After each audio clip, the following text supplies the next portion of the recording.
pikir loteng cuman buat nyimpen barang aja. Gimana kalau loteng itu tempat menyimpan rahasia? Dan bukan benda mati. Tapi gimana kalau itu benda hidup?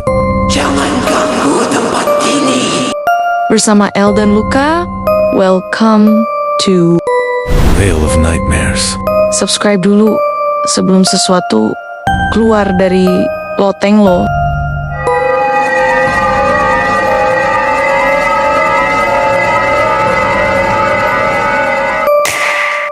Cerita pertama dikirim dari seseorang, kita panggil aja T. Gue baru pindah ke rumah baru sama nyokap dan bokap. Rumahnya oke sih, tapi kesan pertamanya udah aneh. Waktu pertama kali masuk, ada bau aneh, bukan bau tikus atau lembab, tapi bau menyan yang menyengat banget. Pas gue bersihin gudang bawah tangga, gue nemu tangga kecil yang bisa ditarik ke atas.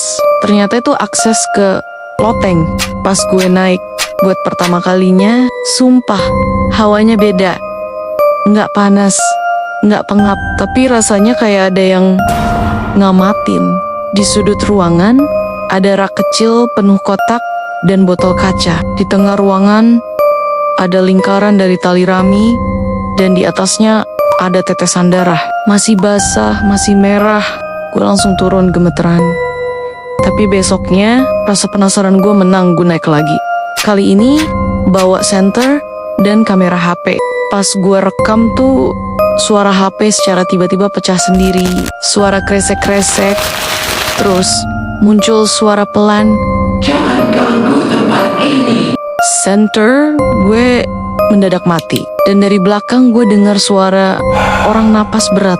Deket banget, tapi pas nengok, gak ada siapa-siapa. Tapi 2 minggu kemudian, waktu hujan deras, plafon di kamar gue roboh. Di tengah hujan dan reruntuhan, kelihatan jelas ada tali rami menjuntai dari lubang plafon. Dan di ujungnya, ada boneka jerami dengan nama gue, ditulis pakai tinta merah. Dan bukan cuma itu, ada botol kecil yang ikut jatuh. Isinya potongan rambut, sama persis kayak yang di loteng. HP gue tiba-tiba nyala sendiri, muterin rekaman dari loteng. Tapi kali ini ada tambahan di akhir. Gue udah gak ada di layar, tapi ada satu tangan keluar dari balik rak, pelan-pelan buka kotak kecil lain. Isinya foto gue. Gue panik banget, lalu matiin HP, tapi suaranya masih lanjut. Kamu udah buka pintunya, sekarang giliran kami. Gue pikir semua berhenti di situ, tapi ternyata enggak. Gue mulai mimpi buruk tiap malam tentang tali yang lilit leher gue. Kadang pas lagi masak, lampu nyala, mati sendiri. Di ujung ruang makan gue lihat bayangan orang berdiri, diam. Dan yang lebih gila, salah satu kenalan bokap datang ke rumah. Dia ngaku mantan penghuni rumah ini yang dulu pindah karena istri dan anaknya meninggal. Gak wajar. Dia bilang pemilik lama rumah ini sering mindahin kutukan ke orang lain, biar hidupnya selamat, dan kutukannya bakal terus nurun ke orang yang nemuin boneka terakhir. Artinya gue sekarang jadi tempat buangan kutukan itu.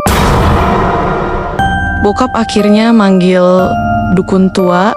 Dia naik ke loteng, diem lama banget sambil doa, terus manggil gue.